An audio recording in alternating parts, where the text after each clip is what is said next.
ಗುರುರ್ಬ್ರಹ್ಮ ಗುರುರ್ವಿಷ್ಣು ಗುರುರ್ದೇವೋ ಮಹೇಶ್ವರಃ ಗುರು ಸಾಕ್ಷಾತ್ ಪರಬ್ರಹ್ಮ ತಸ್ಮೈ ಶ್ರೀ ಗುರವೇ ನಮಃ. ಶ್ರೀ ಜಗದ್ಗುರು ಸಿದ್ಧಾರೂಢರ ಪಾದಕಮಲಗಳಿಗೂ, ಶ್ರೋತ್ರಿಯ ಬ್ರಹ್ಮನಿಷ್ಠ ಸದ್ಗುರು ಬಸವಾನಂದರ ಪಾದಕಮಲಗಳಿಗೂ, ಅವರ ಪ್ರತಿರೂಪದಂತಹ ನಿಜಗುಣಪ್ಪನವರ ಪಾದಕಮಲಗಳಿಗೂ ನನ್ನ ದೀರ್ಘದಂಡ ಪ್ರಣಾಮಗಳನ್ನು ಸಲ್ಲಿಸುತ್ತಾ, ಎಲ್ಲ ಮಹಾತ್ಮರ ಪಾದಕಮಲಗಳಿಗೂ ನನ್ನ ದೀರ್ಘದಂಡ ಪ್ರಣಾಮಗಳನ್ನು ಸಲ್ಲಿಸುತ್ತಾ, ಮನದಲ್ಲಿ ಸ್ಮರಿಸಿಕೊಳ್ಳುತ್ತಾ, ತಮ್ಮೆಲ್ಲರಿಗೂ ವಂದಿಸುತ್ತಾ, ಇವತ್ತಿನ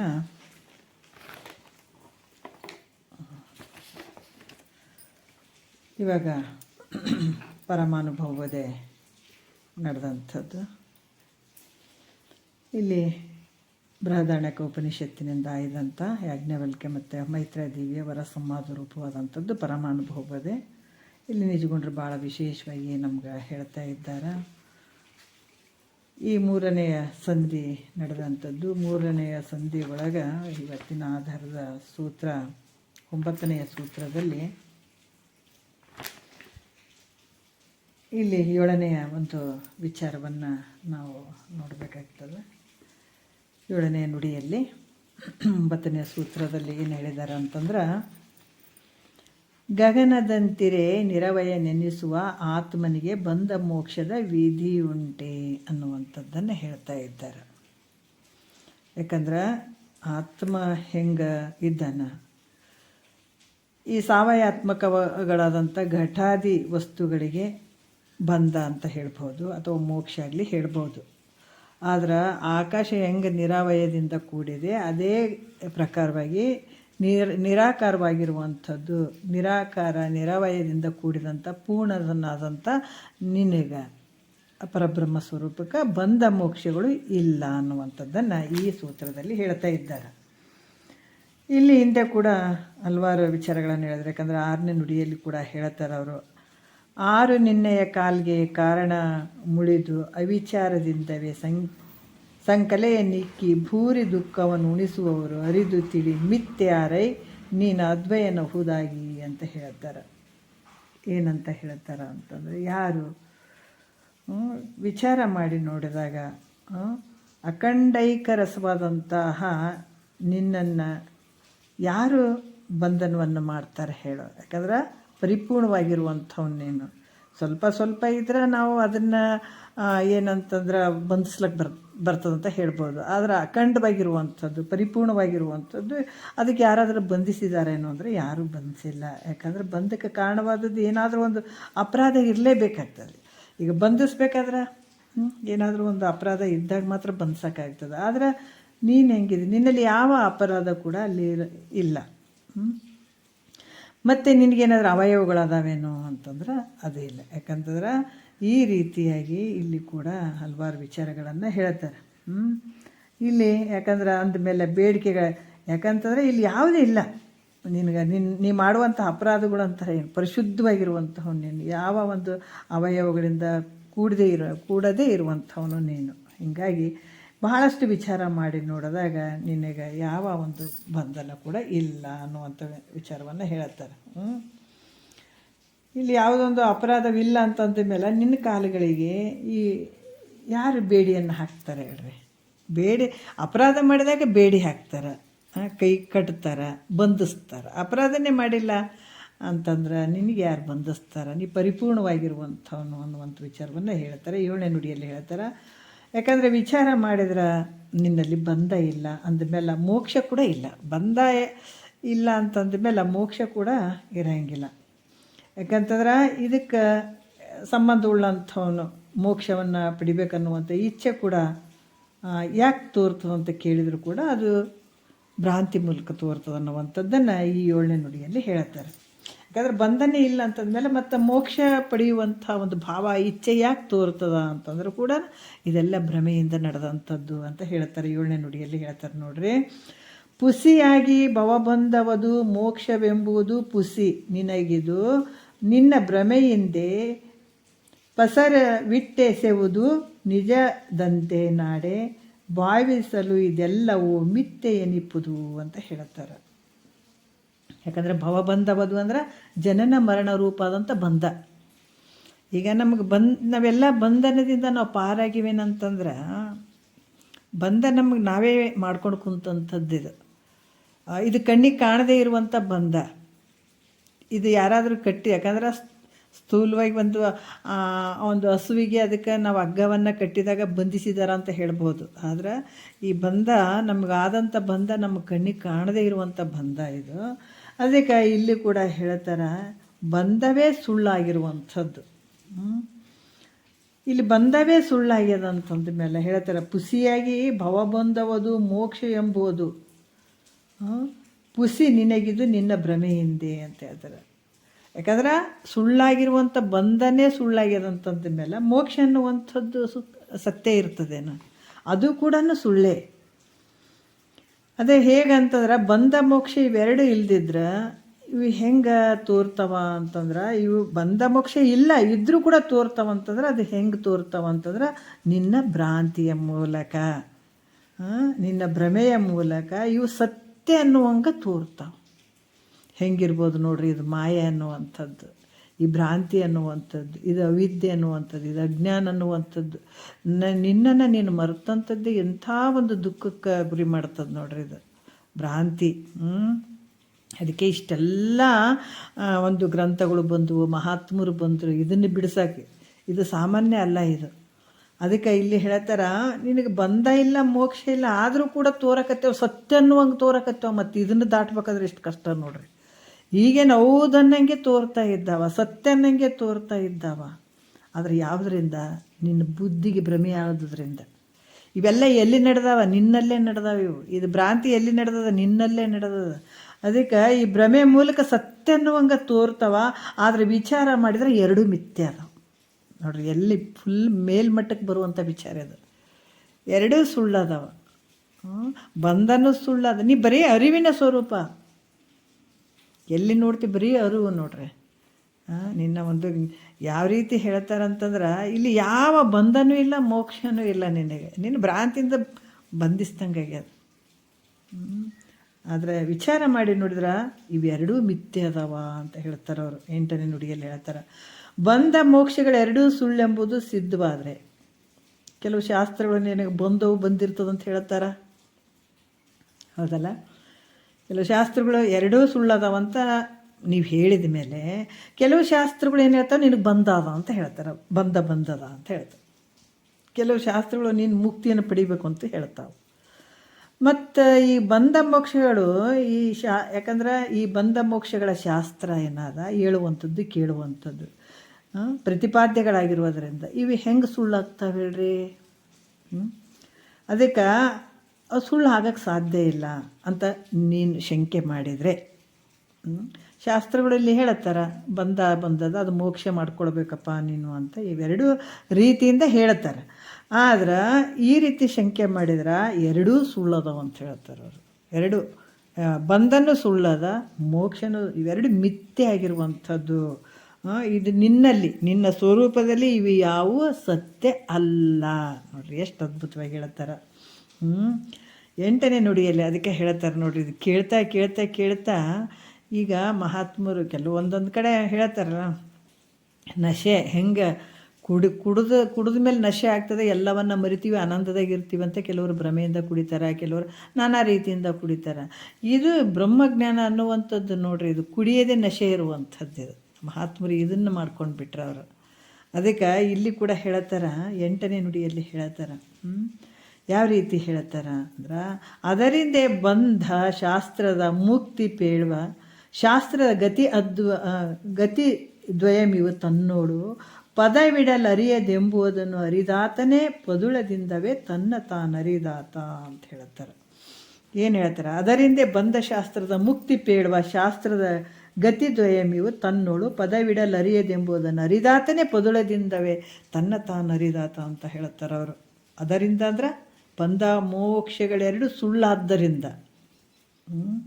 ಅದರಿಂದ ಅಂತಂದರೆ ಬಂಧ ಮೋಕ್ಷಗಳೆರಡು ಸುಳ್ಳಾದ್ದರಿಂದ ಬಂಧ ಶಾಸ್ತ್ರ ಅಂದರೆ ಬಂಧವನ್ನು ಹೇಳುವಂಥ ಶಾಸ್ತ್ರ, ಮುಕ್ತಿಯನ್ನು ಹೇಳುವಂಥ ಶಾಸ್ತ್ರ. ಇವೆರಡು ಶಾಸ್ತ್ರಗಳು ತನ್ನೋಡು ಅಂದ್ರೆ ತನ್ನ ಪರಬ್ರಹ್ಮದ ಸ್ವರೂಪದಲ್ಲಿ, ತನ್ನಲ್ಲಿ ಅಂದ್ರೆ ತನ್ನೋಡು ಅಂತಂದ್ರೆ ಪರಬ್ರಹ್ಮದ ಸ್ವರೂಪದಲ್ಲಿ ಅಂದ್ರೆ ಇವು ಒಂದು ಸ್ವಲ್ಪ ಕೂಡ ಅಲ್ಲಿ ಇಲ್ಲ ನೋಡ್ರಿ. ಅದಕ್ಕೆ ಈ ರೀತಿ ತಿಳ್ಕೊಂಡತ್ತ ಪದುಳದಿಂದವೇ ಅಂತ ಹೇಳ್ತಾರೆ. ಪದುಳದಿಂದವೇ ಅಂದ್ರೆ ಆ ತನ್ನ ನಿಜವನ್ನು ಅರಿಯುವಂಥದ್ದು, ಸಂತೋಷದಿಂದ ತಿಳ್ಕೊಳ್ಳುವಂಥದ್ದು, ತನ್ನ ತಾನು ಅರಿದಾತನು ಅಂತ ಅದಕ್ಕೆ ಹೇಳಬೇಕಾಗ್ತದ. ಅಂದ್ರೆ ಈ ಬಂಧವನ್ನು ಪ್ರತಿಪಾದನೆ ಮಾಡುವಂಥ ಶಾಸ್ತ್ರ ಸತ್ಯವಾಗಿ ಬಂಧವಿದೆ ಅಂತ ಹೇಳಂಗಿಲ್ಲ. ಯಾಕೆ ಹೇಳಂಗಿಲ್ಲ ಅಂತಂದ್ರೆ ನೋಡ್ರಿ, ಸತ್ಯ ಬಂಧವಿದೆ ಅಂತ ಹೇಳಂಗಿಲ್ಲ. ಯಾಕಂದ್ರೆ ಜೀವರುಗಳಿಗೆ ಭ್ರಮ ಆಗಿರ್ತದೆ ಆ ಬಂಧನ. ಯಾಕಂತಂದ್ರೆ ಈ ಭ್ರಮೆಯಿಂದ ಕೂಡಿರುವಂಥ ಜೀವರುಗಳಿಗೆ ಈ ಭ್ರಮಸಿದ್ಧವಾದಂಥ ಬಂಧನವನ್ನು ಅನುವಾದ ಮಾಡಿ ಹೇಳಿದ್ದಾರೆ. ಅನಂತರ ಮೋಕ್ಷವನ್ನು ಮತ್ತು ಮೋಕ್ಷ ಹೇಳುವ ಶಾಸ್ತ್ರವನ್ನು ಕೂಡ ಪೂರ್ವಬಂಧ ಭ್ರಮವನ್ನು ನಿವಾರಣೆ ಮಾಡೋಕ್ಕೆ ಅದು ಹೇಳಿದಂಥದ್ದು. ಯಾಕಂದ್ರೆ ಕೆಲವೊಂದು ವಿಚಾರದಾಗ ಹೇಳ್ತಾರಲ್ಲ, ಸಣ್ಣ ಮಕ್ಕಳಿಗೆ ಗೊತ್ತಾಗದೇ ಇದ್ದಾಗ ಕೆಲವು ಇದೇ ನೋಡು ಅಂತ ಹೇಳುವಂಥದ್ದು, ಭ್ರಮೆ ಬಿಡ್ಸೋಕೆ ನಾನಾ ರೀತಿಯಿಂದ ಹೇಳುವಂಥದ್ದು. ಒಂದೇ ಸಲಕ್ಕೆ ದೊಡ್ಡ ವಿಚಾರ ಹೇಳಿದ್ರೆ ಅರ್ಥ ಆಗಂಗಿಲ್ಲಲ್ಲ. ಈಗ ಯಾವುದೋ ಒಂದು ರೂಪದಿಂದ ಇದನ್ನು ಬಿಡಿಸ್ಬೇಕಾಗಿತ್ತು ಅಂತಂದ್ರೆ ಅದನ್ನು ಇಲ್ಲ ಇದು ಹಿಂಗೈತಿ ನೋಡು ಅಂತ. ಈಗ ಮಾಟ ಮಾಡಿಸಂತ ಒಂದು ಉದಾಹರಣೆ ಬಂದಿದ್ದಾವೆ. ಅದು ಮಾಟ ಮಂತ್ರ ಮಾಡ್ಯಾರ ಅಂತ ಭಾಳಷ್ಟು ಗೊಂದಲದಾಗ ಕೂತ್ಕೊಂಡಿದ್ದ, ದುಃಖದಾಗ ಕೂತ್ಕೊಂಡಿದ್ದ. ಆವಾಗ ಅದನ್ನು ತೆಗಿಯುವಂಥವ್ರಿಗೆ ಗೊತ್ತಿತ್ತು ಅದು ಎಂಥ ಭ್ರಮೆ ಆದಂತ ಗೊತ್ತಿತ್ತು. ಆಮೇಲೆ ನಿನಗೆ ಮಾಟ ಮಂತ್ರ ಮಾಡಿಸೇ ಇಲ್ಲ ಅಂದ್ರೆ ಒಪ್ಕೋತಿದ್ನೇನು? ಇಲ್ಲ ಮಾಡ್ಸ್ಯಾರ ಅಂತಲೇ ಕುಂತಾನ ಆತಗೆ. ಅದು ದೊಡ್ಡ ರೋಗ ಆಗ್ಯದ. ಮತ್ತು ಅದನ್ನು ಹೆಂಗೆ ಬಿಡಿಸ್ಬೇಕು? ಇಲ್ಪ ನಿನಗೆ ಆಗೇ ಇಲ್ಲಾಂದ್ರೆ ಒಬ್ಬರು ಮಾತು ಕೇಳವಲ್ಲ, ತಲೆಯಲ್ಲಿ ಅದು ಹಿಡ್ಕೊಂಡು ಕುಂತ್ಬಿಟ್ಟಾನ. ಮಾಟ ಮಾತ್ರ ಮಾಡಿಸಿದಾರಂತಲೇ ಇಟ್ಕೊಂಡು ಕೂತಿದ್ದಾನೆ. ಅವನಿಗೇನು ಹೇಳಬೇಕು? ಹೌದು, ಕಣ್ಣು ಮುಚ್ಚಿ ಇಂಥ ವಾಂತಿ ಮಾಡುವಂಥದ್ದು ಒಂದಿಷ್ಟು ನೀರು ಕುಡಿಸಿದ ನಂತರ ಕೈಯಾಗ ಒಂದು ಚೂರು ಏನೋ ಒಂದು ಹಿಡ್ಕೊಂಡಿದ್ದ. ಆಯಿತು, ನೀ ಕಣ್ಣು ಮುಚ್ಕೊಂಡು ಅಲ್ಲಿ ವಾಂತಿ ಮಾಡ್ಕೋಬೇಕಾದಾಗ ಅಲ್ಲಿ ಒಂದು ಚೂರು ಒಗೆದ್ಬಿಟ್ಟ. ಆಮೇಲೆ ಕಣ್ಣು ತೆಗೆದು ನೋಡ್ತಾನೆ, ಓ ಹೌದು ಬಿತ್ತು ನೋಡು ಅಂತ ಹೇಳಿದ. ಆವಾಗ ಆತನ ಭ್ರಮೆ ನಿವಾರಣೆ ಆಯಿತು. ಇಲ್ಲಿ ಕೂಡ ಏನು ಹೇಳ್ತಾರ, ಭ್ರಾಂತಿಯಿಂದ ಸಿದ್ಧವಾದಂಥ ಬಂಧ ಆಗ್ಯದಲ್ಲ ಅದನ್ನ ಬಗ್ಗೆ ಹೇಳಿದಾರೆ. ಅನಂತರ ಮೋಕ್ಷವನ್ನು ಇದನ್ನು ಭ್ರಾಂತಿ ಆಗ್ಯದಂತೂ ಹೇಳ್ತಾರೆ. ಆಮೇಲೆ ಆ ಮೋಕ್ಷವನ್ನು ಕೂಡ ಅಲ್ಲಿ ಹೇಳ್ತಾರೆ. ಈ ಯಾವುದಕ್ಕೆ ಹೇಳ್ತಾರೆ ಅಂತಂದ್ರೆ, ಬಂಧ ಆಗ್ಯದ ಅನ್ನುವಂಥದ್ದು ಬಿಟ್ಟದಂತ ಹೇಳೋದಕ್ಕೆ ಮೋಕ್ಷದ ಶಾಸ್ತ್ರವನ್ನು ಕೂಡ ಅಲ್ಲಿ ಹೇಳ್ತಾರೆ. ಮೋಕ್ಷವನ್ನು ಹೇಳುವಂಥ ಶಾಸ್ತ್ರ ಕೂಡ ಪೂರ್ವ ಬಂಧ ಭ್ರಮವನ್ನು ಹೋಗಲಾಡಿಸುವ ಸಲುವಾಗಿ ಇದು ಉತ್ತರ ಭ್ರಮೆ ರೂಪ ಮೋಕ್ಷವನ್ನು ಹೇಳ್ತಾರೆ. ಹೆಂಗೆ ಹೇಳ್ತಾರೆ ಅಂತಂದ್ರೆ, ಇಲ್ಲಿ ಕೂಡ ಬಂಧ ಮೋಕ್ಷ ಪ್ರತಿಪಾದಿಸುವಂಥ ಶಾಸ್ತ್ರಗಳ ಗತಿಯಾದರೂ ಕೂಡ ತನ್ನಲ್ಲಿ ಇಲ್ಲವೇ ಇಲ್ಲ. ಇವು ಹೇಳುವಂಥ ಒಂದು ವಿಚಾರಗಳು ಕೂಡ ತನ್ನಲ್ಲಿ ಇಲ್ಲ, ನಿನ್ನಲ್ಲಿ ಯಾವುದೂ ಇಲ್ಲ. ಇದು ಮೊದಲ ಇದಕ್ಕೆ ಹೇಳ್ತಾರೆ, ಒಂದು ಉದಾಹರಣೆ ಹೇಳ್ತಾರೆ. ಕಾಲಿಗೆ ನೆಟ್ಟಿರುವಂಥ ಮುಳ್ಳನ್ನು ಮತ್ತು ಆ ಮುಳ್ಳನ್ನು ತೆಗಿಬೇಕಾದ್ರೆ ಅದಕ್ಕೇನು ಮಾಡಬೇಕು? ಅದಕ್ಕೆ ಇನ್ನೊಂದು ಮುಳ್ಳನ್ನು ತೊಗೊಂಡು ತೆಗಿತಾರೆ. ಯಾಕಂದ್ರೆ ಆ ಮುಳ್ಳನ್ನು ಕೀಳೋದಕ್ಕೆ ಮತ್ತೊಂದು ಮುಳ್ಳನ್ನು ತೆಗೆದುಕೊಂಡು ಅದನ್ನು ಕಿತ್ತಿದ ಬಳಿಕ ಎರಡನೇ ಮುಳ್ಳನ್ನು ಒಗಿತಾನೆ. ಒಂದು ಕಿತ್ತು ಹಿಂಗೆ ತೊಗೊಂಡ್ಕೆ ಹಿಂಗೆ ಒಗಿತಾನೆ, ಆಮೇಲೆ ಇನ್ನೊಂದು ಮುಳ್ಳು ತೆಗೆದು ಒಗಿತಾನೆ. ಈ ರೀತಿ ಅದರಂತೆ ಬಂಧ ಮೋಕ್ಷಗಳೆರಡೂ ತನ್ನಲ್ಲಿ ಮಿಥ್ಯೆ ಆಗಿದ್ದಾವೆ. ಯಾಕಂತಂದ್ರೆ ಇವುಗಳ ಎಲ್ಲವನ್ನು ಈ ಬಂಧ ಮೋಕ್ಷ ಅನ್ನುವಂಥದ್ದು ನನ್ನಲ್ಲಿ ಇಲ್ಲವೇ ಇಲ್ಲ ಅಂತ ಈ ರೀತಿ ಯಾರು ತಿಳಿದವನೇ ಯಥಾರ್ಥವಾದ ತನ್ನನ್ನು ತಾನು ತಿಳಿದಾತ ಅಂತ ಹೇಳ್ತಾರೆ. ತಮ್ಮನ್ನು ಅದಕ್ಕೆ ಆರು ನಾನೆಂದು ವಿಚಾರಿಸು. ಅದು ಮಹಾತ್ಮರು ಹೇಳ್ತಾರೆ, ಮುಖ್ಯವಾಗಿರುವಂಥದ್ದು ನನ್ನ ಯಾರು ಅನ್ನುವಂಥದ್ದು ನೀನು ತಿಳ್ಕೊ ಅಂತ ಹೇಳ್ತಾರೆ. ಯಾಕೆ ಹೇಳ್ತಾರೆ ಅಂತಂದ್ರೆ, ಇದು ಯಾವ ಬಂಧನೂ ಇಲ್ಲ, ಮೋಕ್ಷನೂ ಇಲ್ಲ, ಯಥಾರ್ಥವಾದಂಥ ಒಂದು ಜ್ಞಾನವನ್ನು ತಿಳ್ಕೊಂಡತ ಆತಗ ತನ್ನನ್ನು ತಾನು ತಿಳಿದವ ಅಂತ ಹೇಳಬೇಕಾಗ್ತದೆ ಅಂತ ಹೇಳ್ತಾರೆ. ಮನುಜ ಕುಲ ಜನನದ ಲಾಭ ಅದು ಆರು ನಾನೆಂದು ವಿಚಾರಿಸುವಂತೇನು ಐತಲ್ಲ, ಅದಕ್ಕೆ ಯಥಾರ್ಥವಾದಂಥ ನಾನು ಯಾರಿದ್ದೀನಿ, ಎಷ್ಟು ಅರಿವಿನ ಸ್ವರೂಪ ನೋಡ್ರಿ. ಯಾವ ಬಂದಿಲ್ಲ ಮೋಕ್ಷ ಇಲ್ಲ ಅಂತಂದಾಗ ನಾವಿದು ಭಾಳ ಮೇಲ್ಮಟ್ಟದಲ್ಲಿದ್ದೀವಿ.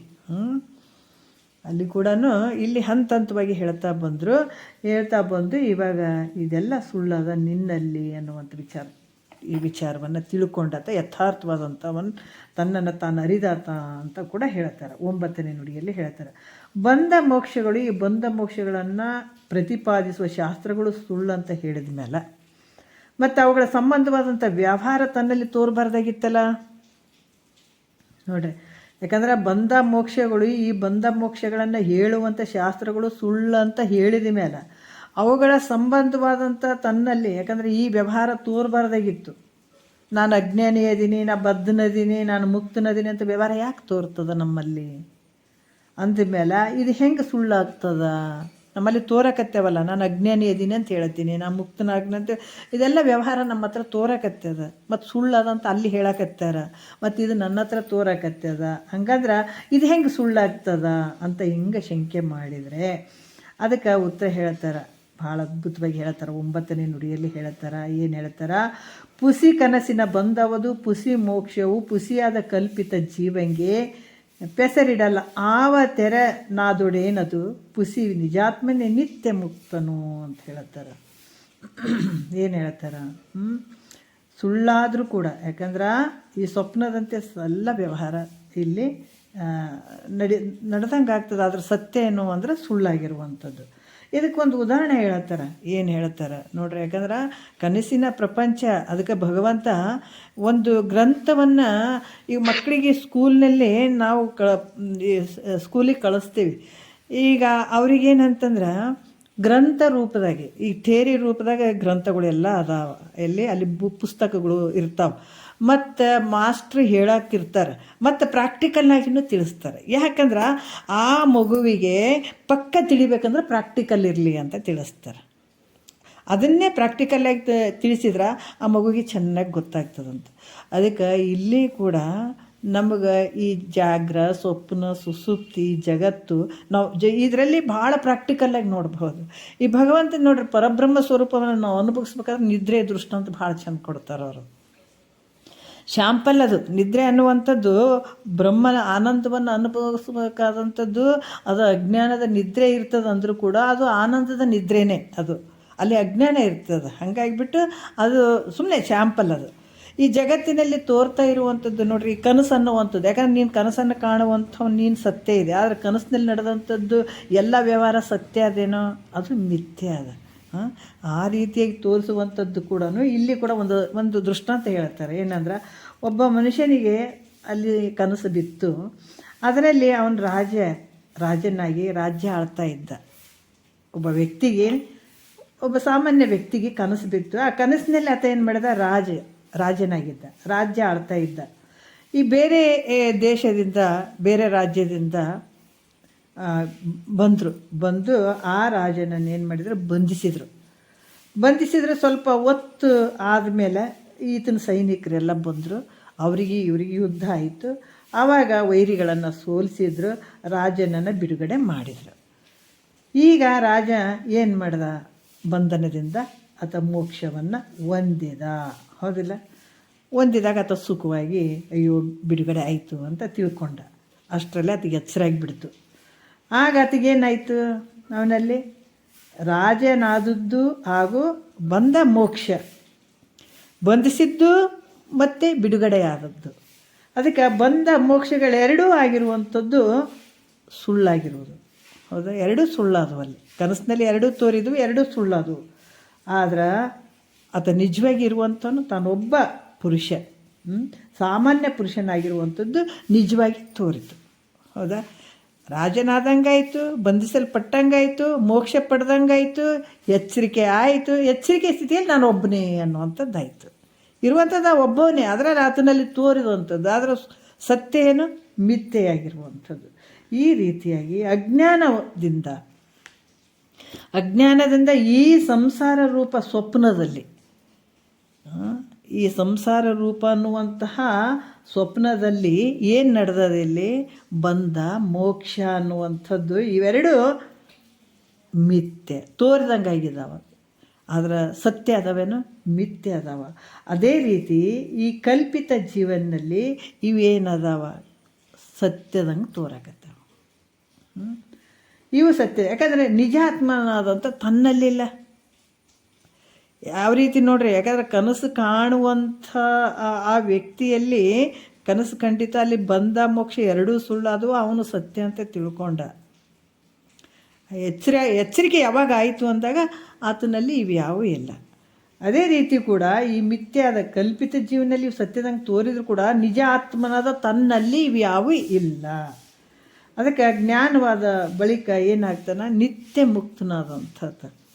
ಇದೆಲ್ಲ ಜ್ಞಾನ ಆದಮೇಲೆ ಇದು ನಿತ್ಯ ಮುಕ್ತನಾದಂಥ ಯಾಕಂದ್ರೆ ಪ್ರತ್ಯೇಕ ಅಭಿನ್ನವಾದಂಥ ಬ್ರಹ್ಮದಲ್ಲಿ ಬಂಧ ಮೋಕ್ಷಗಳ ವ್ಯವಹಾರ ಯಾವುದು ಇಲ್ಲಪ್ಪ ನೋಡ್ರಿ. ಯಾವುದು ಪರಬ್ರಹ್ಮ ಸ್ವರೂಪದಲ್ಲಿ ಬ್ರಹ್ಮನಲ್ಲಿ ಬಂಧನೂ ಇಲ್ಲ, ಮೋಕ್ಷನೂ ಇಲ್ಲ. ಇದೆಲ್ಲ ವ್ಯವಹಾರ ಎಲ್ಲಿ ನಡೆದದ ಅಂತಂದ್ರೆ ನಿನ್ನ ಭ್ರಮೆಯಿಂದನೇ ನಡೆದದ. ಆದ್ರೆ ಇವು ಯಾವ ನಿನ್ನಲ್ಲಿ ಇಲ್ಲವೇ ಇಲ್ಲ ಅಂತ ಕೂಡ ಹೇಳ್ತಾರೆ. 11ನೇ ನುಡಿಯಲ್ಲಿ ಹೇಳ್ತಾರೆ. ಭಾಳ ಅದ್ಭುತವಾದಂಥ ವಿಚಾರ ಹೇಳ್ತಾರೆ. ಬಂಧ ಮೋಕ್ಷಗಳೆರಡು ಕರ್ಮಕಾಂಡ, ಉಪಾಸನಾ ಕಾಂಡ, ಜ್ಞಾನಕಾಂಡ ಅಂತ 3 ಕಾಂಡಗಳ ಮೂಲಕ ವೇದ ಪ್ರಾಮಾಣ್ಯದಿಂದ ಪ್ರತಿಪಾದಿಸಲ್ಪಡ್ತಾವ ಹೇಳ್ತಾ ಇದ್ದಾರಲ್ಲ. ವೇದಗಳಲ್ಲಿ ಕರ್ಮಕಾಂಡ ಹೇಳಿದಾರ, ಉಪಾಸನಾ ಕಾಂಡ ಹೇಳಿದಾರ, ಜ್ಞಾನಕಾಂಡ ಹೇಳಿದಾರ. ಈ ವೇದ ಪ್ರಾಮಾಣ್ಯದಿಂದ ಏನದ ಈ ವಿಚಾರಗಳನ್ನು ಹೇಳಿದ್ದಾರೆ. ಇವೆರಡಕ್ಕೂ ನಾವು ಸತ್ಯ ಅನ್ನಬೇಕು. ಇಲ್ದಿದ್ರೆ ವೇದ ಪ್ರಾಮಾಣ್ಯದಿಂದ ಪ್ರತಿಪಾದಿತವಾದಂಥ ಬ್ರಹ್ಮವು ಮಿಥ್ಯೆ ಆಗಬೇಕಾಗಿತ್ತು ಅಂತ ಶಂಕೆ ಮಾಡಿದ್ರ ನೋಡ್ರಿ ಹೆಂಗೆ ಹೇಳ್ತಾರೆ. ಯಾಕಂತಂದ್ರೆ ಈ ಕರ್ಮಕಾಂಡ ಈ ವೇದದಲ್ಲಿ ಕೂಡ ಹೇಳಿದ್ರೆ ಬಂಧ ಮೋಕ್ಷಗಳೆರಡು ಕರ್ಮಕಾಂಡ, ಉಪಾಸನಾ ಕಾಂಡ, ಜ್ಞಾನಕಾಂಡ ಈ 3 ಕಾಂಡಗಳ ಮೂಲಕ ವೇದ ಪ್ರಾಮಾಣ್ಯದಿಂದ ಹೇಳಲ್ಪಟ್ಟಿರುವುದರಿಂದ ಇವೆರಡಕ್ಕೂ ಸತ್ಯ ಅಂತ ಹೇಳಬೇಕಾಗ್ತದೆ. ಇಲ್ದಿದ್ರೆ ವೇದ ಪ್ರಮಾಣದಿಂದ ಪ್ರತಿಪಾದಿತವಾದ ಬ್ರಹ್ಮ ಮಿಥ್ಯೆ ಆಗಬೇಕಾಗ್ತದಲ್ಲ. ಅಲ್ಲಿನೂ ವೇದಗಳ ಪ್ರಮಾಣದಿಂದನೇ ಕರ್ಮಕಾಂಡ, ಉಪಾಸನ ಕಾಂಡ ಸತ್ಯ ಅಂತ ಹೇಳಿದ್ದಾರೆ. ಮತ್ತು ಬ್ರಹ್ಮನ ಬಗ್ಗೆನೂ ಹೇಳಿದ್ದಾರೆ. ವೇದದಾಗ ಬ್ರಹ್ಮನ ಬಗ್ಗೆನೂ ಹೇಳಿದ್ದಾರೆ, ಇವುದ್ರ ಬಗ್ಗೆನೂ ಹೇಳಿದ್ದಾರೆ. ಮತ್ತು ಇವೆರಡು ಮಿಥ್ಯೆ ಅಂತ ಹೇಳಿ, ಬ್ರಹ್ಮನ ಮಿಥ್ಯೆ ಅಂತ ಹೇಳಿ ಇದು ಕರ್ಮಕಾಂಡ, ಉಪಾಸನ ಕಾಂಡ, ಜ್ಞಾನಕಾಂಡ ಈ 3 ಕಾಂಡಗಳ ಬಗ್ಗೆ ವೇದದಲ್ಲಿ ಪ್ರಾಮಾಣ್ಯದಿಂದ ಈ ವಿಷಯ ಪ್ರತಿಪಾದಿಸಲ್ಪಟ್ಟದ, ಅದನ್ನು ಸುಳ್ಳು ಅಂತ ಹೇಳಿ, ಮತ್ತು ಇದು ಕೂಡ ಬ್ರಹ್ಮ ಏನು ವೇದ ಪ್ರಾಮಾಣ್ಯದಿಂದನೇ ಏನು ಹೇಳಿದಾರ, ಬ್ರಹ್ಮವು ಸತ್ಯ ಅದ ಅಂತ ಕೂಡ ಹೇಳಿದಾರಲ್ಲ. ಇವೆರಡು ಮಿಥ್ಯೆ ಅಂತ ಅನ್ಬೇಕಾಗ್ತದಲ್ಲ ಅಂತ ಶಂಕೆ ಮಾಡಿದರೆ, ಎರಡು ಸುಳ್ಳು ಅಂತ ಹೇಳಿ, ಒಂದು ಸತ್ಯ ಅದ ಒಂದು ಮಿಥ್ಯೆ ಅಂತ ಯಾಕೆ ಹೇಳಕತ್ತಾರ? ಅದನ್ನು ವೇದಗಳಿಂದ ಹೇಳಿದಂಥದ್ದು, ಇದನ್ನು ವೇದದಲ್ಲಿ ಹೇಳಿದಂಥದ್ದು, ಮತ್ತು ಇವೆರಡು ಮಿಥ್ಯೆ ಅಂತ ಹೇಳಬೇಕಾಗ್ತದ ಅಂತ ಶಂಕೆ ಮಾಡಿದ್ರೆ, ಇಲ್ಲಿ ಕೂಡ ಹೇಳ್ತಾರ ಬಂಧ ಮೋಕ್ಷಗಳು ಭೇದ ರೂಪಗಳಾಗಿ ವ್ಯವಹಾರವಾದ್ರಿಂದ ಮಿಥ್ಯೆ ಆಗ್ತದ. ಬ್ರಹ್ಮ ಹೆಂಗದ ಅಭೇದವಾಗಿರುವಂಥದ್ದು, ಅವು ಭೇದದಿಂದ ಕೂಡಿದಾವೆ. ಬಂಧ ಮೋಕ್ಷ ಅನ್ನುವಂಥದ್ದು ಭೇದದಿಂದ ಕೂಡಿದಾವೆ, ಅವು ಮಿಥ್ಯೆ ಅದಾವ. ಆದರೆ ಬ್ರಹ್ಮ ಹೆಂಗದ ಅಭೇದವಾಗಿರುವಂಥದ್ದು ಅದ. ಅದಕ್ಕೆ ಇದು ಸತ್ಯ ಅದ ಅಂತ ಕೂಡ ಈ ನುಡಿಯಲ್ಲಿ 10ನೇ ನುಡಿಯಲ್ಲಿ ಹೇಳ್ತಾರೆ. ಏನು ಹೇಳ್ತಾರೆ? ವೇದವು 3 ಕಾಂಡದೋಳು ಆವ ತೆರದಿಂದೇ ಬೋಧಿಸಲೇನು ವಿಚಾರಿಸೆ, ವೇದ ರೂಪಿನ ಬಂಧ ಮೋಕ್ಷವೆಂಬ ಒಪ್ಪಿಸಿ ವಾದವೇನು ಅದ್ವೈತ ಪದದಲ್ಲಿ ಅಂದ್ರೆ ಏನು ಹೇಳ್ತಾರೆ? ವೇದ ಅಂದ್ರೆ ಶ್ರುತಿ ವಾಕ್ಯ. ಶ್ರುತಿಯಲ್ಲಿ ಅದು ಶ್ರುತಿ ಅಂದ್ರೆ ಭಗವಂತನ ವಾಣಿ. ಸ್ಮೃತಿ ಅಂತಂದ್ರೆ ಋಷಿ ಮುನಿಗಳು ಅದನ್ನು ತಿಳ್ಕೊಂಡು ಹೇಳಿದಂಥ ಸ್ಮೃತಿ ಅಂತ ಹೇಳುತ್ತಾರೆ. ಶ್ರುತಿ ಅಂದ್ರೆ ಭಗವಂತನ ಪೌರುಷವಾಣಿಗಳು ಅಂತ ಕೂಡ ಹೇಳುತ್ತಾರೆ. ಇಲ್ಲಿ ಏನು ಹೇಳ್ತಾರೆ? ವೇದ ಒಂದು ಪ್ರಮಾಣದಿಂದ ಬಂಧ ಮೋಕ್ಷಗಳು ಇದು ಹೇಳಿದರೂ ಕೂಡ ಅವು ಮಿಥ್ಯೆ ಆಗಿದ್ದಾವೆ, ಮಿಥ್ಯೆನೇ ಆಗಿದ್ದಾವೆ. ಯಾಕಂತಂದ್ರೆ ಅವು ಭೇದ ರೂಪಗಳು ಆಗ್ಯಾವ, ಭೇದದಿಂದ ಕೂಡಿದಾವೆ. ಯಾಕಂತಂದ್ರೆ ಅಲ್ಲಿ ಕೂಡ ಹೇಳ್ತಾರಲ್ಲ, ಭೇದ ರೂಪಿಂದ ಬಂಧ ಮೋಕ್ಷ, ಬಂಧ ಅನ್ನುವಂಥದ್ದು ಮತ್ತು ಮೋಕ್ಷ ಅನ್ನುವಂಥದ್ದು.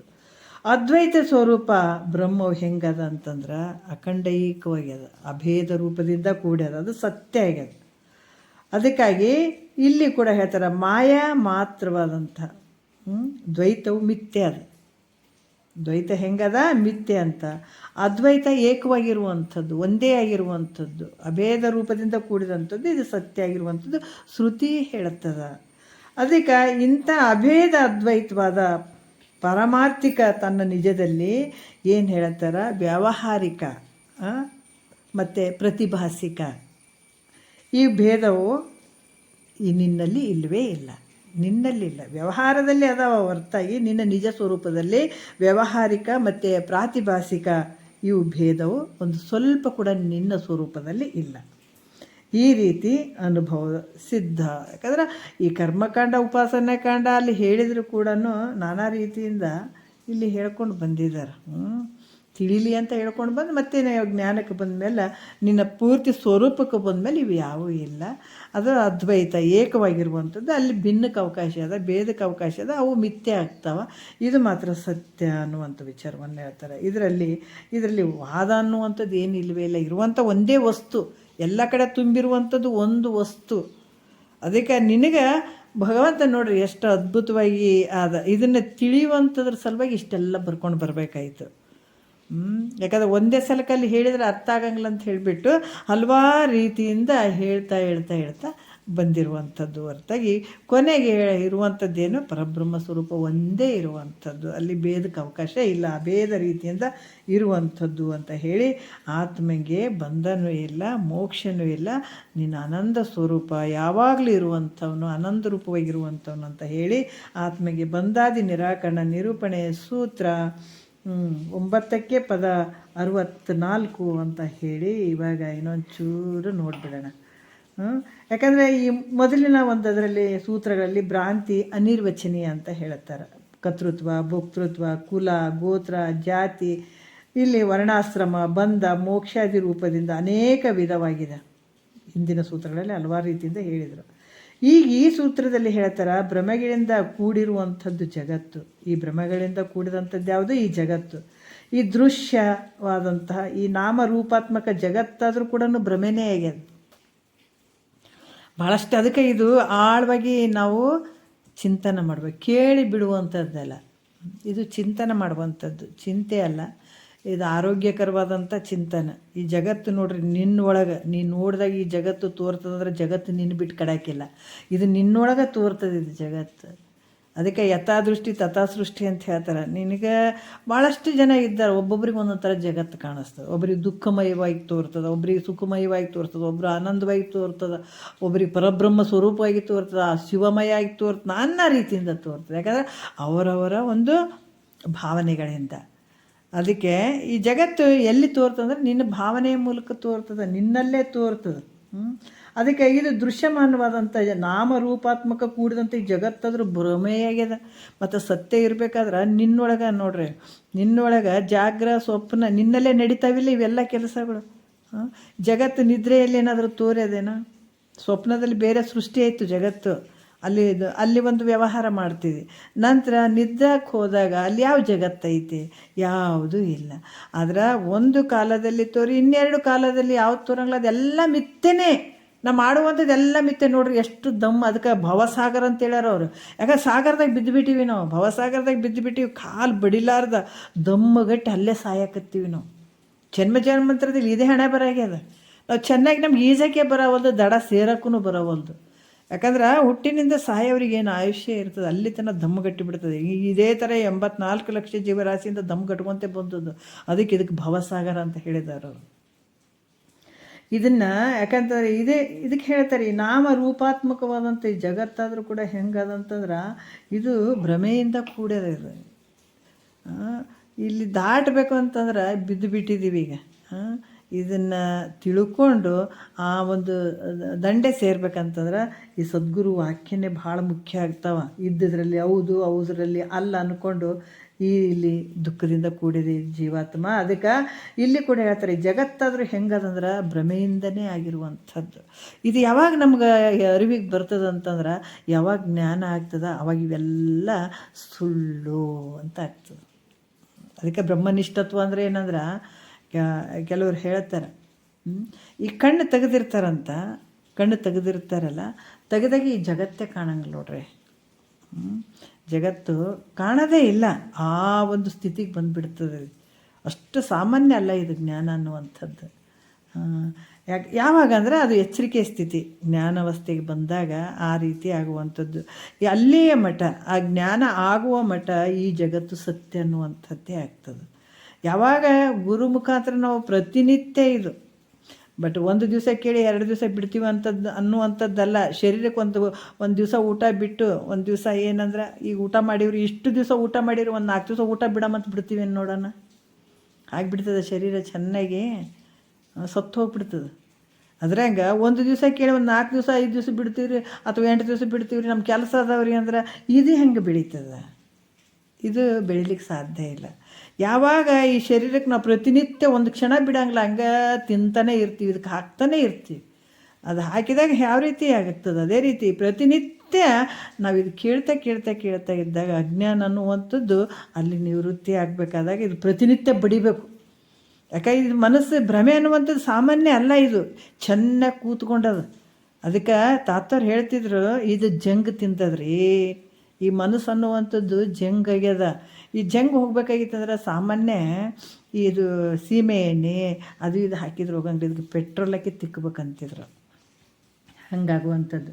ಅದಕ್ಕೆ ಇದು ಏನಾಗ್ಯದ ಅಂತಾರೆ, ಈ ಜಗತ್ತಾದರೂ ಭ್ರಮವೇ ಆಗ್ಯದ. ಈ ಜಗತ್ತು ಇದು ಭ್ರಮಾರೂಪ ಆಗಿರುವಂಥದ್ದು. ಇದು ತೋರ್ಬೇಕಾದ್ರೆ ದೇಹಾದಿಗಳಲ್ಲಿ ನಾನನ್ನುವಂಥ ಅಹಂ ಭ್ರಮೆ ಮೂಲಕ ತೋರ್ತದ. ಮತ್ತು ಇದು ತೋರ್ಬೇಕಾದ್ರೆ ಸುಮ್ಮನೆ ಅಲ್ಲ, ಈ ಶರೀರದೊಳಗೆ ನಾನು ಅನ್ನುವಂಥದ್ದು, ನಾನು ಅನ್ನುವಂಥದ್ದು ಈ ಭ್ರಮೆ, ಈ ದೇಹಾದಿಗಳಲ್ಲಿ ನಾನು ಅನ್ನುವಂಥ ಅಹಂಕಾರ ಮಮಕಾರಗಳು ಏನಿರ್ತಾವ, ಈ ಅಹಂ ಅಂತ ನೋಡ್ರಿ, ಇದೇ ಮೂಲ ಕಾರಣ ಆಗಿರುವಂಥದ್ದು. ಇಷ್ಟೆಲ್ಲ ವ್ಯವಹಾರಕ್ಕೆ ಕಾರಣ ಆಗಿರುವಂಥದ್ದೇ ಈ ಮೂಲ ಅಜ್ಞಾನ. ಮೂಲ ಅಜ್ಞಾನ ಯಾವುದು? ಅಹಂ, ನಾನು ಅನ್ನುವಂಥದ್ದು. ಇದೇ ಭಾಳಷ್ಟು ಗದ್ದಲಕ್ಕೆ ಆಗಿಬಿಡ್ತು. ಇದೇ ಅಂತಃಕರಣದಲ್ಲಿ ಇದೇನಾಯಿತು, ವಿಕಾರ ಆಗ್ತಾ ಬಂತು. ಇದು ಅಜ್ಞಾನ, ನಾನು ಅನ್ನುವಂಥದ್ದೇ ಒಂದು ಅವಿದ್ಯೆ. ಇದೇ ಏನಾಯಿತು, ಪ್ರಕೃತಿ, ಮೂರು ಅಹಂಕಾರ, ಅದು ಇದರಿಂದನೇ ಶುರುವಾಗಿಬಿಡ್ತು ನೋಡ್ರಿ. ಅಹಂ ಅನ್ನುವಂಥದ್ದು ಇಲ್ಲಿ ನಾನು ನಂದು ಅಂದ್ಕೊಂಡೆ, ಇಲ್ಲಿ ಪ್ರಕೃತಿ ಆಯಿತು, ಮೂರು ಗುಣಗಳು ಆಯಿತು, ಅಹಂಕಾರಾದಿಗಳು, ಅಲ್ಲಿಂದನೇ ಈ ಶರೀರ ಇವೆಲ್ಲ ಶುರುವಾಗಿಬಿಟ್ಟು. ಅದಕ್ಕೆ ಇದೆಲ್ಲ ನಾನು ಅನ್ನುವಂಥದ್ದು ಅಂದ್ರೆ ಅಹಂ, ಅಹಂಕಾರ ಮಮಕಾರ ಇವೆಲ್ಲ ಭ್ರಮೆ ಮೂಲಕನೇ ದೇಹಾದಿಗಳಲ್ಲಿ ನೋಡ್ರಿ. ಇದು ತೋರ್ಬೇಕಾದ್ರೆ, ಈ ಜಗತ್ತು ತೋರ್ಬೇಕಾದ್ರೆ ಭ್ರಮೆಯ ಮೂಲಕವಾಗಿರುವಂಥದ್ದು. ಈ ಜಗತ್ತು ತೋರ್ಬೇಕಾದ್ರೆ ದೇಹಾದಿಗಳಲ್ಲಿ ನಾನು ಅನ್ನುವಂಥದ್ದಿದ್ದಾಗ, ಅಹಮು ಅಂತನ್ನುವಂಥ ಭ್ರಮೆ ಮೂಲಕ ಈ ಜಗತ್ತು ತೋರ್ತದೆ.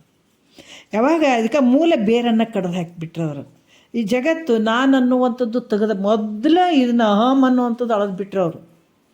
ಅಹಂಕಾರ ಮಮಕಾರ ಅನ್ನುವಂಥದ್ದು ಏನು ಅಂದ್ರೆ, ಈ ಅಹಂ ಅನ್ನುವಂಥದ್ದನ್ನು ಮೊದಲ ಆ ಬೇರನ್ನು ಒಂದು ಸ್ವಲ್ಪ ಹಿಡ್ದಂಗೆ ಕಟ್ ಮಾಡಿಬಿಡ್ತಾರೆ ಮಹಾತ್ಮರು, ಅದನ್ನು ತೆಗೆದು ಹಾಕಿಬಿಡ್ತಾರೆ. ಅದೇ ತೆಗೆದಾಗ ಇನ್ನು ಎಲ್ಲಿ ಇರ್ತದೆ ಹೇಳ್ರಿ? ಈ ದೇಹಾದಿಗಳಲ್ಲಿ ಅಹಂ ನಾನು ಅನ್ನುವಂಥದ್ದು ಯಾವಾಗ ಇರ್ತದ, ಈ ಭ್ರಮೆ ಮೂಲಕ ಈ ಜಗತ್ತು ತೋರ್ತದೆ. ತಾನಲ್ಲದ ದೇಹಾದಿಗಳಲ್ಲಿ ತಾನಂದ ತಿಳುವುದಕ್ಕೆ, ಯಾಕಂದ್ರೆ ತಾನು ಅಲ್ವೇ ಅಲ್ಲ. ಇದು ಭ್ರಮೆ ಅನ್ನುವಂಥದ್ದು ನೋಡ್ರಿ ಹೆಂಗೈತಿ ಅನ್ನುವಂಥದ್ದು, ತಾನು ಅಲ್ವೇ ಅಲ್ಲ. ನಾವು ಅಂದ್ಕೊಂಡಿವಿ ಬಾಡಿಗೆ ಮನೆಯಲ್ಲಿ ಬಂದು ಇದ್ಕೊಂಡಿವಿ, ಆ ಬಾಡಿಗೆ ಮನೆ ನಂದು ಅಂತ ನಾವು ಅಂದ್ಕೊಂಡಿವೇನು? ಇಲ್ಲ, ಹೌದಲ್ಲ? ಎಂದಾದ್ರೂ ಬಿಟ್ಟು ಹೋಗೋದ್ರಿ ಈ ಮನೆ ಅಂತಂತೀವಿ. ಭಾಳ ಅಚ್ಚುಕಟ್ಟಾಗಿ ಆ ಮನೆಗೆ ಸಿಂಗಾರ ಪಂಗಾರ ಮಾಡೋದು, ಆಮೇಲೆ ಇನ್ನೊಂದು ಏನಾರು ಮಾಡಬೇಕು ಅನ್ನೋದು ಏನಾರು ಇರ್ತದೆ. ಇಲ್ಲರಿ, ನಾವು ಸ್ವಲ್ಪ ದಿವಸ ಬಿಟ್ಟು ಹೋಗಾರ್ರಿ, ಯಾಕೆ ನೌಕರಿ ಮುಗಿಲಿರಿ, ನೌಕರಿ ಮುಗಿಯಲ್ ತನಕ ಕುಂತೀವ್ರಿ ಅಂತ. ಯಾಕಂದ್ರೆ ನಿನ್ನ ಕೆಲಸ ಮುಗಿಯೋವರೆಗೆ ಆ ಬಾಡಿಗೆ ಮನೆಗೆ ಇದಿಲ್ಲ. ಬಾಡಿಗೆ ಮನೆಯಾಗಿದ್ದಾಗ ಅದು ಸ್ವಲ್ಪ ನಾನಲ್ಲ ಅಂತ ನಿನಗೆ ಮೂಲ ಗೊತ್ತಿದೆ. ಯಾರೇ ಬಂದರೂ ಕೂಡ ಇದು ನಿಮ್ಮ ಮನೇನ ಅಂತೀವಿ, ಹೌದ್ರಿ ನಮ್ಮ ಮನೆ ಅಂತೀವಿ. ಆದರೆ ಒಳಗೆ ನಮಗೆ ಏನಿರ್ತದೆ, ಇಲ್ಲರಿ ಬಾಡಿಗೆ ಮನೆ ರೀ, ಇದು ನಾವಿರಕ್ಕೆ ಬಂದೀವಿ ಅಂತ ಹೇಳ್ತೀವಿ, ಹೌದಿಲ್ಲ? ನಾನು ಅಂತ ಹೇಳಂಗಿಲ್ಲ, ನನ್ನ ಮನೆ ಅಂತ ಹೇಳಂಗಿಲ್ಲ. ಒಳಗೆ ಗೊತ್ತಿರ್ತದೆ ಇದು ನನ್ನ ಬಾಡಿಗೆ ಮನೆ ಅದ, ಇದು ಕ್ವಾರ್ಟರ್ಸ್ ಅದ, ಹಿಂಗಂತ ಅಂದ್ಕೊಂಡಿರ್ತೀವಿ. ಅದೇ ರೀತಿ ಕೂಡ ಇಲ್ಲಿ ತಾನು ಅಲ್ಲದೇ ಇರುವಂಥದ್ದು, ತನ್ನ ಕೆಲಸಕ್ಕೆ ಬಂದಾನಿಲ್ಲಿ, ಈ ಶರೀರ ತೊಡ್ಕೊಂಡು ತನ್ನ ಕೆಲಸಕ್ಕೆ ಬಂದದ್ದು ಅಲ್ಲದೆ ಇರುವಂಥ ಈ ಮನೆ ನಾನು ಅಂದ್ಕೊಂಡು ಕುಂತದ್ದೇ ಇಲ್ಲಿ ಕಷ್ಟಕ್ಕೆ ಬಂದಿರುವಂಥದ್ದು. ಇದು ಬಿಡಬೇಕಂದ್ರೆ ಅಷ್ಟು ಈಸಿಯಾಗಿ ಹೋಗ್ತದೇನೋ? ಇಲ್ಲ, ಯಾಕಂದ್ರೆ ಭಾಳ ಜನ್ಮಾಂತರ ಇದು ನಂದ ಅಂದ್ಕೊಂಡು ಬಂದದ್ದಿದು. ಅದು ಮೂಲ ನೋಡಿದ್ರೆ ಇಲ್ಲವೇ ಇಲ್ಲ, ಮರ್ತು ಬಿಟ್ಟು ಇರದೇ ಇರುವಂಥ ಶರೀರವನ್ನು ನಾನು ನಾನು ನಾನು ಅಂದ್ಕೊಂಡು ಕೂತ್ಕೊಂಡಿದ್ದಾನೆ. ಈಗ ಬಿಡಿಸೋದು ಭಾಳ ಕಷ್ಟ ಆಗಿದೆ. ಅದಕ್ಕೆ ಇದು ನೀನು ಅಲ್ಲ, ನಾನು ಅನ್ನದೇ ಇರುವಂಥ ಈ ಮನೆಯನ್ನು ನಾನು ಅಂದ್ಕೊಂಡು ಕೂತಿದ್ದೆ ದೊಡ್ಡ ಅಜ್ಞಾನ. ಇದು ಭ್ರಮೆ, ಇದೇ ದುಃಖಕ್ಕೆ ಮೂಲ ಕಾರಣ ಆಗಿರುವಂಥದ್ದು. ಎಷ್ಟು ಕೆಲಸದ ಅಷ್ಟು ಮುಗಿಸ್ಕೊಂಡು ಹೋಗೋಕ್ಕೆ ಈ ಶರೀರ ಬಂದದಪ್ಪ. ಈ ಶರೀರ ನಾನಲ್ಲ, ಇದ್ರೊಳಗಡೆ ತೋರುವಂಥ ವ್ಯವಹಾರ ಕೂಡ ಏನಿಲ್ಲ. ಇದನ್ನು ಚೆನ್ನಾಗಿ ನಮ್ಮನ್ನು ನಾವು ತಿಳ್ಕೊಳಕ್ಕೆ ಇದು ಬಳಸ್ಕೊಂಡಾಗ ಭಾಳ ಆನಂದ ಆಗ್ತದೆ. ಆನಂದದ ಮನೆ ನೀ ಕಂಡಿ ಅಂದ್ರೆ ಮತ್ತು ಗುರುನಾಥ ಹೇಳ್ತಾನೆ, ಆ ಮನೆ ತೋರಿಸ್ತಾನೆ ನಿನಗೆ, ಆ ಮನೆಗೆ ಇದ್ದುಬಿಡು. ಸ್ವಂತ ಮನೆ. ಯಾಕೆ ಇಲ್ಲಿ ಹೇಳ್ತಾರೆ, ಇರೋಷ್ಟಿಗೆ ರಿಟೈರ್ಮೆಂಟ್ ಆಗೋಲ್ತಾನೆ ಒಂದು ಮನೆ ಕಟ್ಸ್ಬೇಕ್ರಿ, ಮತ್ತು ನಾವು ಇಲ್ಲಿಂದ ಹೋದ್ಮೇಲೆ ಅಲ್ಲಿ ಇರಬೇಕಲ್ರಿ ಅಂತೀವಿಲ್ಲ. ನೋಡಿರಿ, ನಾವು ಎಷ್ಟು ಜಗತ್ತಿನೊಳಗೆ ಎಲ್ಲವನ್ನು ನಾವು ಪ್ರಾಕ್ಟಿಕಲಾಗಿ ಇದನ್ನು ತಿಳ್ಕೊಬೋದು. ಎಷ್ಟೇ ನೌಕರಿ ಹುಟ್ಟಿದ ಮನೆ ಬಿಟ್ಟು ಬಂದ ನಂತರ ಎಲ್ಲೋ ಒಂದು ನೌಕರಿ ಮಾಡ್ತೀವಿ, ಇಡೀ ಆಯುಷ್ಯ ಅಲ್ಲೇ ಕಳೆದು ಬಿಡ್ತೀವಿ. 60 ವರ್ಷ ಅಂದರೆ ಏನು ನೋಡ್ರಿ, ಒಂದು 20ಕ್ಕೆ ನೌಕರಿ ಆಯ್ತು ಅಂದ್ರೆ 60 ವರ್ಷ ತನಕ ಅವ್ನು ಜೀವನ ಮಾಡಬೇಕಾಗ್ತದೆ. ಅಷ್ಟೊತ್ತಿಗೆ ಇಂದ್ರಿಯಗಳು ಎಲ್ಲ ಕ್ಷೀಣ ಆಗಿಬಿಡ್ತಾವೆ. ಮೋಸ, ಇಲ್ಲಿ ಮೋಸ. ಯಾಕಂದ್ರೆ ಹೊಟ್ಟಿಗೆ ಮಾಡ್ಬೇಕಾದ್ರೆ ಇದನ್ನು ನಾವು ತ್ಯಾಗ ಮಾಡಿಬಿಡ್ತೀವಿ. ನಮ್ಗೆ ಎಷ್ಟು ನಿಜವಾದ ಸದಾಕಾಲ ಆನಂದವಾಗಿರುವಂಥದ್ದನ್ನು ಈ ಕ್ಷಣಿಕ ಸುಖಕ್ಕಾಗಿ ಮಾಡಬಾರ್ದಂತೆಲ್ಲ ಮಾಡಬೇಕು. ಅದಕ್ಕೆ ಜಾಣನಾದವನು ಲೌಕಿಕ ಪರಮಾರ್ಥ ಎರಡನ್ನೂ ಕೂಡಿ ನಡೆಸುತ್ತೀಹೇನು, ಮಾಡದೆ ಕೂಡಿ ನಡೆಸುತ್ತೀಹೇನು ನಿಂತು ಅಂತ ಹೇಳಿದ್ದಾರೆ. ಜಾಣನಾದವ ಎರಡನ್ನ ಮಾಡ್ತಾನೆ. ಆದರೆ ನಮಗೆ ಗೊತ್ತಿರಲಾರ್ದು ಏನು ಮಾಡ್ತೀವಿ, ಇಲ್ಲಿ ಮೋಸ. ಯಾಕಂದ್ರೆ ಹೊಟ್ಟೆಗೆ ಬಟ್ಟೆಗೆ ಬೇಕಲ್ಲ ಅಂತ ಹೇಳಿಬಿಟ್ಟು ಇಡೀ ಜೀವನ ಪರ್ಯಂತರ ದುಡಿತೀವಿ, ಎಲ್ಲೋ ಕೆಲಸ ಮಾಡ್ತೀವಿ, ಆದರೆ ಅದ್ರ ಜೊತೆ ಇದನ್ನು ಮರ್ತು ಬಿಡ್ತೀವಿ. ಇದು ದೊಡ್ಡ ಅಜ್ಞಾನ, ದೊಡ್ಡ ಮೋಸ.